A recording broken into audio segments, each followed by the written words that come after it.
എന്റെ സഹോദരങ്ങളോട് സുഹൃത്തുക്കളോട് ഞാൻ പറയട്ടെ, മദീനത്തൊക്കെ പോയിട്ട് നമ്മളെ ആളുകൾക്ക് പണി അവിടുന്ന് ലൈവായിട്ട് സംസാരിക്കാനാണ്. കാര്യമായിട്ട് ഇവിടുന്ന് ടിക്കറ്റ് എടുത്ത് പോയി തോന്നുന്നു. അതിനാ അപ്പൊ അവിടെ പോയത്. കാര്യമായിട്ട് മൊബൈലൊന്ന് ലൈവായിട്ട് അവന്റെ കെട്ടികളോടോ അവന്റെ കുടുംബക്കാരോടോ വാക്കുകളോടോ സംസാരിക്കാൻ അവിടുന്ന് ഇപ്പൊ കാര്യമായിട്ട് 90,000 അല്ലെങ്കിൽ 2 ലക്ഷം 10 ലക്ഷം ഒക്കെ മുടക്കിപ്പോയത്. അരുത് സഹോദര, ഒരിക്കലും അരുത്. അനാദരവ് ചെയ്യരുത്. എന്നിട്ട് ഖുബ്ബത്തുൽ ഖദറാവും കാണിച്ചിങ്ങനെ സംസാരിക്കേ. എന്താ സംസാരിക്കുന്ന ആള് കരുതിയത് മൂപ്പര് വല്യാപ്പ പടച്ചുണ്ടാക്കിയ എന്തൊരു ബിൽഡിംഗ് ആണ്. അനാദരവല്ലേ? ആ പരിസരത്ത് നിന്ന് എവിടുന്നും സംസാരിക്കാൻ പാടില്ല. അദബ് എത്രത്തോളം പാലിക്കണം നിങ്ങൾ നോക്ക്. ഒരിക്കലും സഹോദരങ്ങളെ സിയാറത്തിന് പോകുന്ന ആള് അവന്റെ കാലിൽ ധരിച്ചിട്ട് സർവ്വ നജസും അല്ലാത്തതും ചവിട്ടുന്ന ചെരുപ്പും താങ്ങി പോകാൻ പാടില്ല. അതൊക്കെ വണ്ടിയിലോ റൂമിലോ അവിടെ എവിടെയെങ്കിലും വെക്കണം. നടക്കാൻ പ്രയാസാണെങ്കിൽ ഒരു ഖുഫ് ധരിക്കണം. ഖുഫ് ധരിച്ചുകൊണ്ട് മുന്നോട്ട് പോകണം. ഖുഫ് ധരിക്കല് ഹലാലാണല്ലോ, ഖുഫും ധരിച്ചു പോകണം. ഇത് ചെരുപ്പും താങ്ങിയിട്ട് സ്വന്തം ബാപ്പ വീട്ടിന്റെ മുന്നിൽ ഇരിക്കുമ്പോ ഉപ്പാന്റെ മുന്നിൽ കൂടെ പോകാ ചെരുപ്പേറ്റ്. മനസ്സ് പൊട്ടുന്ന രംഗല്ലേ? എന്ത് ബന്ധത്തിനാ വന്നത്? ആ ചെരുപ്പും പിടിച്ചിട്ട് ആ ചെരുപ്പ് ഇങ്ങനെ ഉണ്ട് ടേ എന്നും പറഞ്ഞിടുന്നൊരു സൗണ്ട്. പടച്ചോനെ, കൽബ് പൊട്ടിപ്പോത് കേൾക്കുമ്പോ. അപ്പൊ ഇങ്ങനെ ആലോചിച്ചു പോകുന്നതിനേക്കാൾ നല്ലത് ആളുകൾ മൊത്തത്തിൽ ഒന്നാലും തടസ്സമായി നിർത്തിയൊക്കെ നല്ലത്.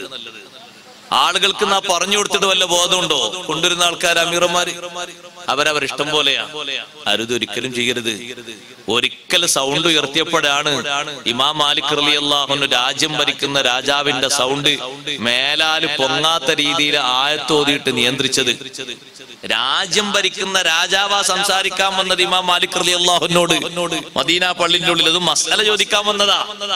മസ്അല ചോദിക്കാൻ വന്ന രാജാവിന്റെ സൗണ്ട് ഒന്ന് ഉറക്കായി പോയി. ഇമാം മാലിക് തങ്ങൾ ചോദിച്ചു, എവിടെ വെച്ചാ സംസാരിക്കുന്ന ഓർമ്മ ഉണ്ടോന്ന് വെച്ച്. രാജാവ് ഒന്ന് പതുക്കെ. പിന്നെ രണ്ടാമത് ഒന്നുകൂടി ആണിമേടി അടിച്ച് റെഡിയാക്കി കൊടുത്ത് ആണിമേടി ഇനി മേലാല് പൊങ്ങരുത് എന്നുള്ള രൂപത്തിൽ ഓതിക്കൊടുത്തു. ഇവിടെ പതുക്കെ സംസാരിക്കുന്ന ആൾക്കാർക്കുള്ള ബഹുമാനം അറിയോ? ഇന്നല്ലദീന യഗ്ളുന അസ്വാതഹും ഇൻദ റസൂലില്ലാഹി ഉലൈകല്ലദീന അംതഹനല്ലാഹു ഖുലൂബഹും ലിത്തഖ്വാ.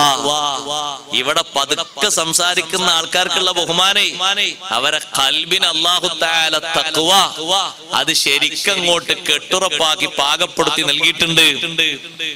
അവരെ കൽബിന്റെ ഉള്ളിൽ തഖ്വണ്ട് എന്നുള്ളതിന്റെ ജീവിച്ചിരിക്കുന്ന ബാഹ്യമായ തെളിവാണ് പതുക്കല്ല സംസാരം. പിന്നെ അബൂജാഫർ എന്ന് പറയുന്ന രാജാവ് സ്വകാര്യം പറയുന്ന ഭാഷയിലാ സംസാരിക്കുന്നത്. ഇമാം മാലിക് റളിയല്ലാഹു അൻഹു ഓതിക്കൊടുത്തു. മസ്അല ചോദിക്കാൻ വന്നപ്പോ സൗണ്ട് ഉയർന്നതാണ്. അടില്ല സഹോദരങ്ങളെ, മൗലിദ് വീട്ടിൽ നടക്കുകയാണെങ്കിലും മറ്റു സംസാരങ്ങളൊന്നും പാടില്ല. അരമണിക്കൂർ നേരമാകട്ടെ, 3/4 മണിക്കൂർ നേരമാകട്ടെ, ബാക്കി എല്ലാ അശ്രദ്ധകളും മാറ്റിയിട്ട് ഖൽബ് ശരിക്ക് കണക്ഷൻ കൊടുത്തിട്ട് അതിലങ്ങ് ഇരുന്ന് പോകണം. ഇന്ന് നിങ്ങൾ നോക്ക്, 1000 വട്ടം വിളിക്കുന്ന ഖുതുബിയത്താണെങ്കിലും അതിനേക്കാളും വലുത് ഒരു മൊബൈൽ ഫോൺ വെളിച്ചം കാണുമ്പോഴേക്ക് ആളിറങ്ങിപ്പോയി. 1000 വട്ടം ചെല്ലുന്ന തഹ്ലീലാണെങ്കിലും അതിനിടക്ക് കോള് വരുമ്പോഴേക്ക് ആളിറങ്ങിപ്പോയി. ബാക്കിയെല്ലാം ബന്ധവസ്ഥാക്കിയിട്ട് മനസ്സ് തിരിച്ചങ്ങോട്ട് ഉറപ്പിച്ചിരിക്കാൻ കഴിയണം. അതാണ് ശരിയായ ബന്ധമെന്ന് പറയുന്നത്. മാനസികമായിട്ടുള്ള ബന്ധത്തിനാണ് ഏറ്റവും വലിയ വിലയുള്ളത്. അതിന്റെ അടയാളങ്ങളാണ് ബാഹ്യതലത്തിലുള്ള ഇത്തിബാഅ്. മഹാന്മാരോട് ആ ബന്ധം സ്ഥാപിക്കാൻ കഴിയുന്നത് ദുനിയാവിൽ നമ്മൾ നന്നാകാനാണ്, ആഖിറത്തിലും നമ്മൾ നന്നാകാനാ.